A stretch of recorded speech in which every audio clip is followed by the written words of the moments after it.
ایک واقعہ اکثر بیان کیا جاتا ہے کہ حضرت علی کو پاؤں میں تیر لگا تو بہت درد ہو رہا تھا، تو جب انہوں نے نماز کی حالت میں گئے تو ان کے پاؤں سے تیر نکال لیا گیا۔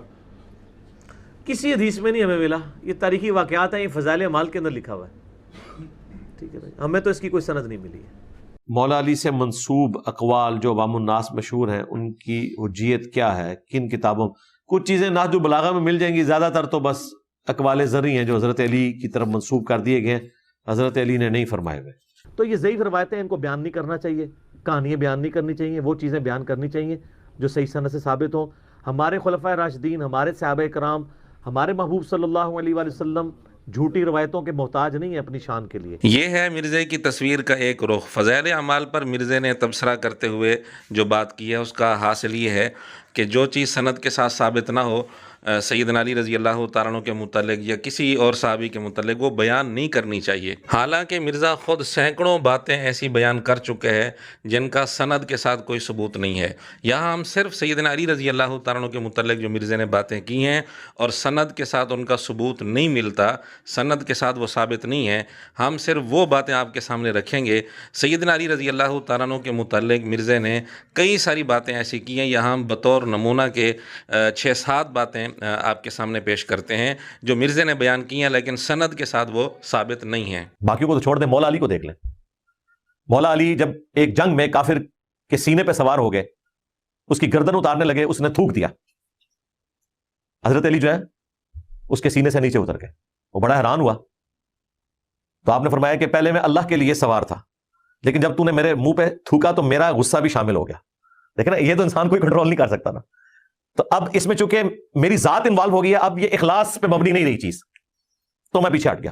وہ حسن سلوک سے متاثر ہو کے مسلمان ہو۔ مرزا یہ واقعہ سند کے ساتھ ثابت کرے یا پھر اپنے اصول پر چلتے ہوئے اعلانیہ رجوع کرے، مرزا نے یہ واقعہ ایک نہیں بلکہ کئی ساری ویڈیوز میں سنا رکھا ہے۔ یہ اللہ تعالیٰ کی طرف سے ایک تقدیر کا غلبہ ہوتا ہے، اسی کو سیدنا علی نے کہا تھا نا، میں نے اپنے ارادوں کے ٹوٹنے سے اپنے رب کو پہچانا۔ 1 درجن سے زیادہ مرتبہ مرزا نے اپنی ویڈیوز میں یہ قول سیدنا علی رضی اللہ تعالیٰ عنہ کی طرف منسوب کر کے بیان کیا ہے۔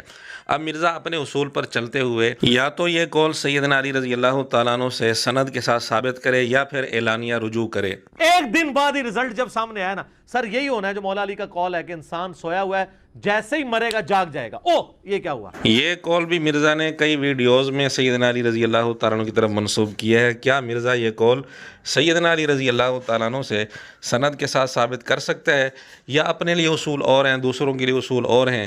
اور جو مولا علی کا قول ہے، اور یقین کریں یہ مولا علی کا قول پڑھایا جاتا ہے جوڈیشری میں کہ قانون کے سکم کی وجہ سے 1000 بندہ بھی چھوٹ جائے کوئی مسئلہ نہیں ہے، لیکن ایک بے گناہ سزا تک نہیں پہنچنا چاہیے۔ یہ قول بھی مرزا کئی دفعہ بیان کر چکے ہیں، تو گزارش یہ ہے کہ کیا یہ قول سند کے ساتھ ثابت ہے؟ اگر ثابت ہے تو مرزا اس کا حوالہ دے۔ جو مولا علی کا قول ہے کہ کوئی معاشرہ بغیر دین کے تو چل سکتا ہے، بغیر عدل کے نہیں چل سکتا۔ مرزا سے گزارش ہے کہ اس قول کو سند کے ساتھ سیدنا علی رضی اللہ تعالیٰ عنہ سے ثابت کرے، ورنہ اعلانیہ رجوع کرے، اور یہ قول بھی مرزا کئی ویڈیوز میں بیان کر چکے ہیں۔ جو مولا علی کے ماننے والے ہیں وہ بات سمجھ لیں، مولا علی نے خوارج جنہوں نے مولا علی کو کافر کہا، مولا علی نے ان کے جنازے خود پڑھائے اور کہا یہ میرے بھائی تھے، بگوڑے ہو گئے، میں ان کو مسلمان ہی سمجھتا ہوں۔ اپنے ہاتھوں سے دفن کیا، ان کی عورتوں کو لونڈیاں نہیں بنایا۔ مرزا نے یہ بات کافی ساری ویڈیوز میں کی ہے، سیدنا علی رضی اللہ تعالیٰ عنہ کی طرف یہ بات منسوب کی ہے، اور آج تک مرزا سند کے ساتھ ثابت نہیں کر سکا کہ سیدنا علی رضی اللہ تعالیٰ عنہ نے خوارج کے جنازے پڑھائے ہوں، ان کو اپنے ہاتھوں سے دفن کیا ہو، ان کو اپنا بھائی کہا ہو۔ یا تو مرزا سند کے ساتھ یہ تینوں باتیں ثابت کرے یا پھر اعلانیہ رجوع کرے۔ چونکہ یہ اس کے ساتھ جڑا ہے، میں چاہ رہا ہوں میں ساتھ ہی اس کو بریف کر دوں۔ چھوٹی سی چیز ہے کہ سورہ التوبہ سے پہلے بسم اللہ کیوں نہیں ہے، اس کے پیچھے ٹیکنیکل ریزن کیا ہے۔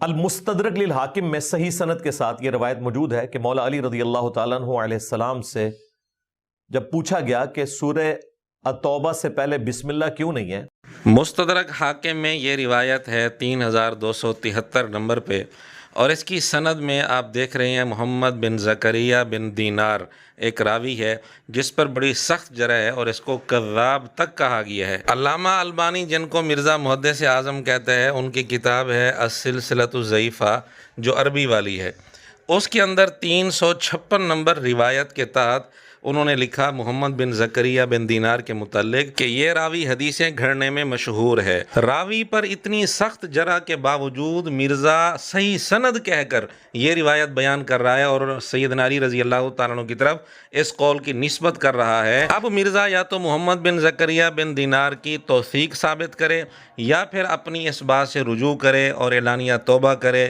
معذرت کرے کہ میں نے جو اس کو صحیح سند کہا ہے یہ میری غلطی ہے، کیونکہ مرزا کئی دفعہ یہ روایت صحیح سند کہہ کر بیان کر چکا ہے.